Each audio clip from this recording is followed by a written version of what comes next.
Good morning class. बेटा हम read कर रहे हैं कबीर दास जी की साखियाँ और कबीर दास जी का पद। हमने कबीर दास जी के जन्म मृत्यु और कवि परिचय हमने रीड कर लिया था। सबसे पहले थॉट, मैं भूल जाती हूँ आप लोग। आज थॉट वरद मुंद्रा बोलना है, वरद ने दिया है थॉट, तो मैं आपको देती हूँ आज का थॉट। आज का थॉट है, today's thought is every new day is another chance to change your life. Every new day is another chance to change your life. जो प्रत्येक नया दिन आने वाला जो है वो आपको एक फिर से चांस है, आप अपनी लाइफ में क्या पॉजिटिविटी और क्या सफलता और क्या खुशियाँ लाना चाहते हैं, उसके लिए आपको हर नया दिन एक फिर से चांस देता है कि आप जो चाहते हैं वो अचीव कर सकते हैं, अपने गोल की तरफ बढ़ सकते हैं। ठीक है, तो ये आज का थॉट हो गया। उसके बाद हम कबीर दास जी के जीवन परिचय को अच्छे से पढ़ चुके हैं, मैंने आपको समझा दिया है कबीर दास जी के बारे में। और उसके बाद हमने पिछली क्लास में पद नंबर 1, 2, 3, 4 पद हमने कर लिए थे। तो आज हम स्टार्ट करते हैं पद 5वां या दोहा। पद नहीं है, सॉरी, ये दोहा है। मैं बार बार पद बोल रही हूँ लेकिन ये दोहे हैं और दोहे से हम स्टार्ट करते हैं। 5th जो दोहा है 5वें नंबर का, उससे। हिंदू मुआ राम कही, मुसलमान खुदाई, कहे कबीर सो जीवता, जो दुह के निकट न जाई। यहाँ पे कबीरदास जी का कहना है कि जो हिंदू धर्म को मानने वाले लोग हैं वो राम को सर्वोच्च शक्ति बताते हैं, राम की महिमा गाते हैं, राम की पूजा करते हैं, राम को ही सर्वोपरि बताते हैं। और जो मुस्लिम भाई हैं वो खुदा को, भगवान अल्लाह को बहुत बड़ा भगवान मानते हैं, उनकी महत्ता को स्वीकार करते हैं, उनकी महत्ता का गुणगान करते हैं। कहे कबीर सो जीवता, जो दुह के निकट न जाई। ऐसा करने से क्या होता है, राम और अल्लाह और भगवान, ये सब करके क्या होता है कि आप अपने जीवन को अच्छी तरह जी नहीं पाते हो। आप हमेशा दुखी, लड़ाई झगड़ा, क्योंकि आप अपने जो आपके भगवान है या जो इस चीज़ को आप मानते हो उसको आप एकदम सही और सर्वोच्च शक्ति बताना चाहते हैं। तो इसके लिए आपके मन में वैमनस्यता आती है, बुराई की भावना आती है, अलगाव होता है, मतभेद होते हैं, आपस में विचार नहीं मिलते हमारे, तो मनभेद मतभेद सब होता है। लेकिन कबीरदास जी यहाँ कहते हैं कि वही व्यक्ति जी सकता है, वही व्यक्ति को जीवित मानना चाहिए जो इन दोनों के पास नहीं जाता। मतलब इन दोनों को की सत्ता से भी ज़्यादा, इन दोनों से पहले भी जो अपने आप को जानने की कोशिश करता है, अपने आप को समझता है और इंसानियत को पहचानता है, मानवता को स्वीकार करता है, वही व्यक्ति जीवित है, वही व्यक्ति सच्चे रूप में अपना जीवन जी रहा है। काबा फिरी काशी भया, राम ही भया रहीम, मोट चून मैदा भया, बैठी कबीरा जी।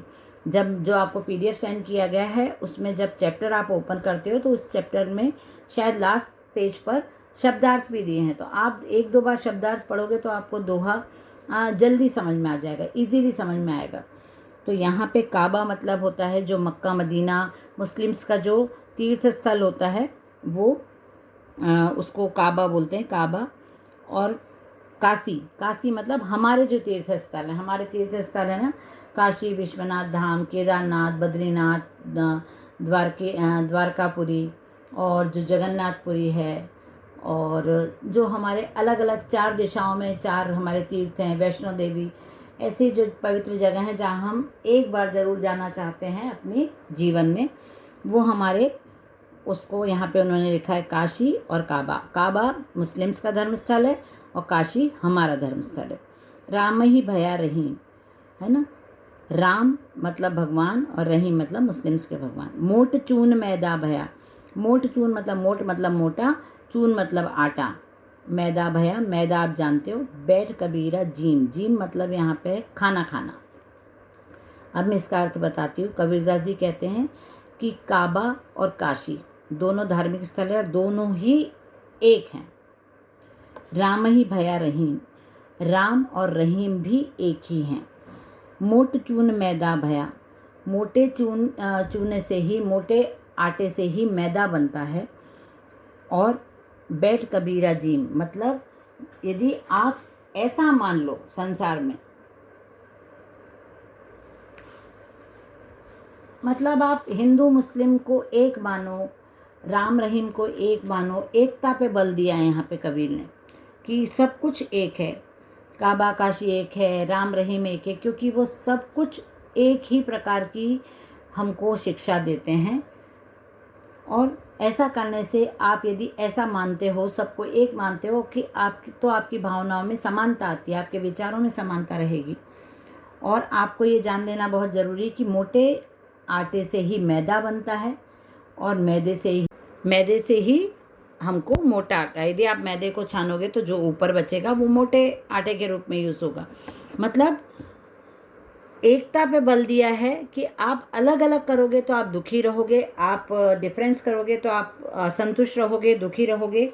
और यदि आप समभाव, एकता की भाव से किसी भी चीज़ को लेते हो, किसी भी बात को लेते हो, तो आप जल्दी संतुष्ट होकर प्रसन्न भी रह सकते हो। अब इसके नेक्स्ट था 7th है, ऊंचे कुल का जन्मिया जे करनी ऊंच न होई, सुबरन कलश सुरा भरा साधु निंदा सोई। यहाँ पे कवि कह रहे हैं आप कितने ही बड़े कुल के में जन्म लिए व्यक्ति हो, आप बहुत ऊंचे खानदान के हो, आप बहुत बड़े करोड़पति हो, आप बहुत अच्छे राजा महाराजा के यहाँ पैदा हुए, लेकिन आपके आचार विचार अच्छा नहीं है, आपके काम अच्छे नहीं हैं, आपके किसी से भावनाएं अच्छी नहीं हैं, तो आपका इतने बड़े कुल में जन्म लेना व्यर्थ है। आपकी कोई भी सम्मान या कोई भी आपको मान प्रतिष्ठा प्राप्त नहीं कर सकते हो आप कभी भी। जिस प्रकार, मतलब उन्होंने बोला है कि जिस प्रकार जो कलश होता है, जो घड़ा होता है, यदि वो सोने का, ये जो शराब होती है उसको बहुत लोग यूज़ करते हैं शराब को, और बहुत ख़राब चीज़ मानते हैं जिसकी ज़रूरत नहीं है। हम लोग ऐसे भी कुछ चीज़ें यूज़ करते हैं जिनकी ज़रूरत नहीं रहती, फिर भी हम यूज़ करते हैं। अब हमको ये भी समझ में आ गया कि हमारी जितनी ज़रूरत है हम उतना ही लें, उतना ही खाएं, उतना ही पहने, उतना ही कमाएं, उतना ही यूज़ करें। तो शराब की हमारे जीवन में कोई ज़रूरत नहीं होती। शराब बहुत ख़राब चीज़ होती है जिसको हम अच्छी दृष्टि से नहीं देखते हैं, अननेसेसरी थिंग होती है। और यदि हम उसको बहुत इम्पोर्टेंस दें, वो सोने के घड़े में यदि रख दी जाए तो भी हम उसको यूज़ नहीं करेंगे। हमारे लिए अब सोना भी वेस्ट हो गया। क्यों?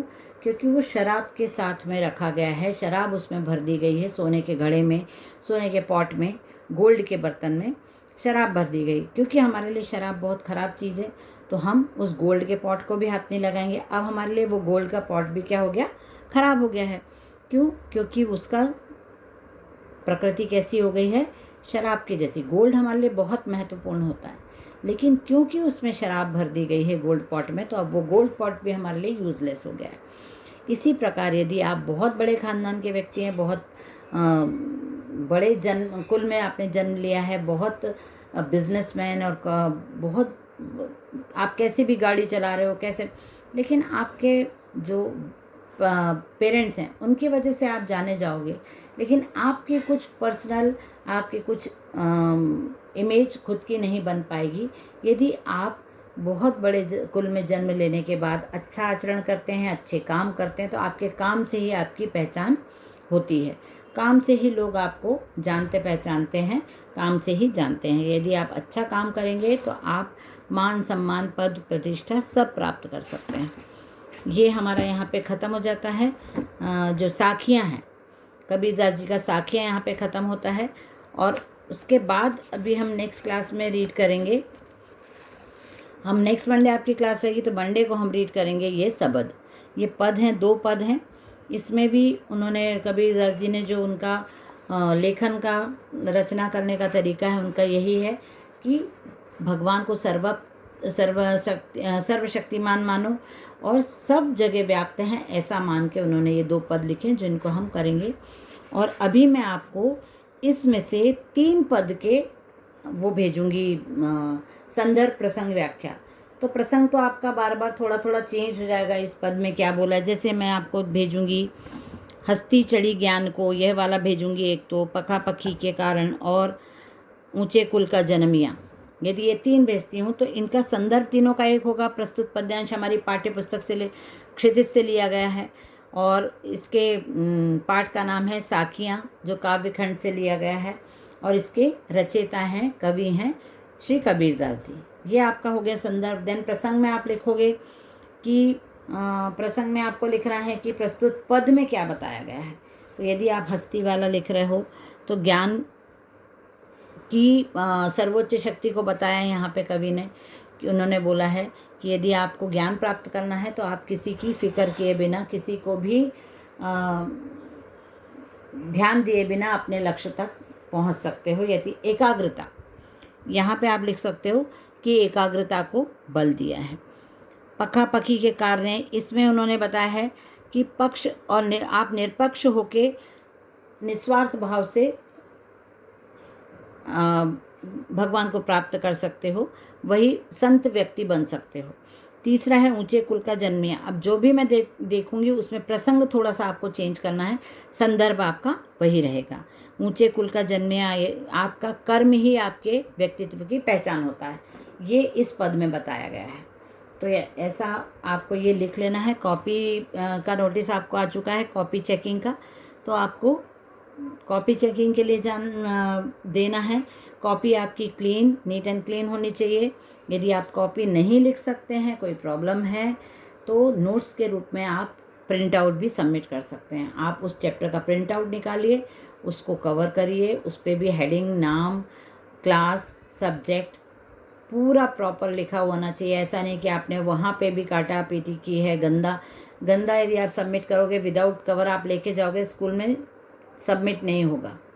तो इसलिए आप कोशिश पूरी करो कि आपका वर्क क्लीन हो, नीट हो।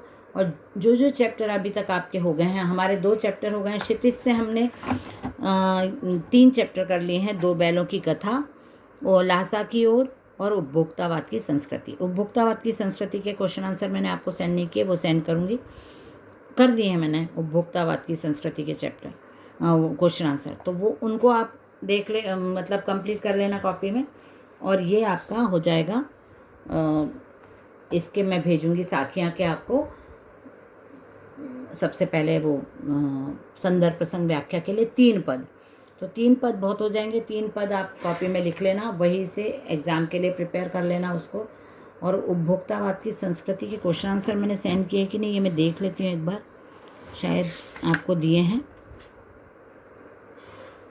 ठीक है, तो ये भी आपको सेंड करती हूँ। और अब आपकी क्लास लगेगी मंडे को, तो मंडे से हम पद स्टार्ट करेंगे आगे के। ठीक है, चलिए बाय एवरीवन।